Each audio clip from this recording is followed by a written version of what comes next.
4 different functions known as planning, organizing, leading, and controlling.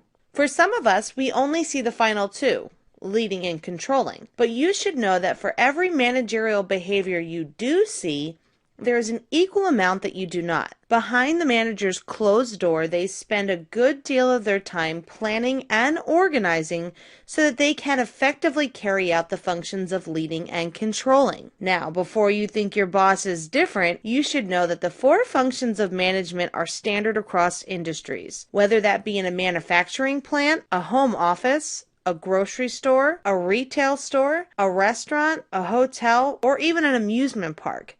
Effective managers understand how planning, organizing, leading, and controlling are used to achieve organizational success.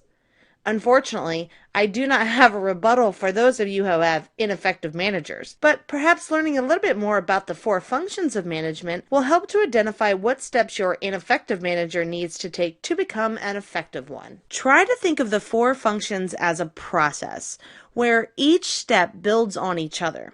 Managers must first plan, then organize according to that plan, lead others to work towards the plan, and finally evaluate the effectiveness of the plan. These 4 functions must be performed properly and, when done well, become the reason for organizational success. The first of managerial functions is planning. In this step, the manager will create a detailed action plan aimed at some organizational goal. For example, let's say Melissa, the marketing manager, has a goal of increasing sales during the month of February. Melissa needs to first spend time mapping out the necessary steps she and her team of sales representatives must take so that they can increase sales numbers. These steps might include things like increasing advertisements in a particular region, placing some items on sale, increasing the amount of required customer to sales rep contact, or contacting prior customers to see if they're interested in purchasing additional products. The steps are then organized into a logical pattern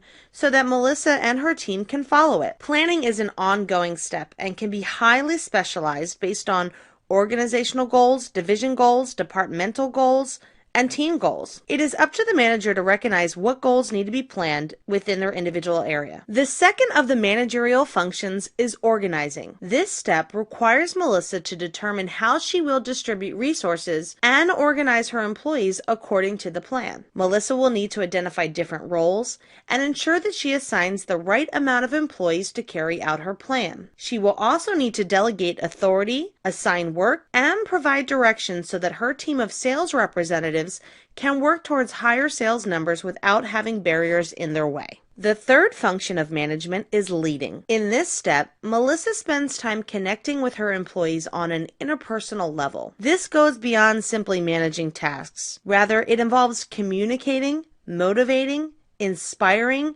and encouraging employees towards a higher level of productivity. Not all managers are leaders. An employee will follow the directions of a manager for how to perform a job because they have to, but an employee will voluntarily follow the directions of a leader because they believe in who they are as a person, what they stand for, and for the manner in which they are inspired by the leader. Controlling is the final function of management. Once the plan has been carried out, evaluate the results against the goals. If a goal is not being met, the manager must also take any necessary corrective actions to continue to work towards that goal. For example, if Melissa noticed that her team was behind in their sales halfway through February, she will need to put in place the necessary provisions to ensure that the second half of February is twice as productive as the first half, so that by the end of the month, the original sales goal will be met or exceeded. Because the control process also includes setting performance standards for employees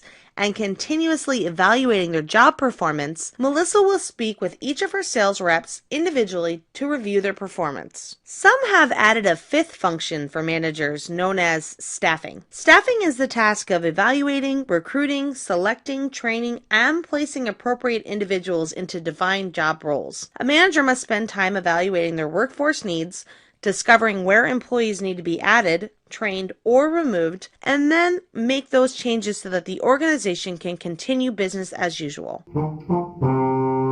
Let's review. There are 4 functions of management that span across all industries. They include planning, organizing, leading, and controlling. You should think about the four functions as a process where each step builds on each other. Managers must first plan, then organize according to that plan, lead others to work towards the plan, and finally, evaluate the effectiveness of the plan. Planning is the first step, whereby a manager will create a detailed action plan aimed at some organizational goal. Organizing is the second step, which involves the manager determining how to distribute resources and arrange employees according to the plan. Leading is the third step that is accomplished by communicating, motivating, inspiring, and encouraging employees towards a higher level of productivity. Controlling is the final function of the management, where a manager will, once a plan has been carried out, evaluate the results against the goals. If a goal is not being met, the manager must also take any necessary corrective action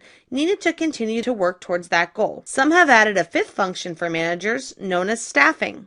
Staffing is the task of evaluating, recruiting, selecting, training, and placing appropriate individuals into defined job roles.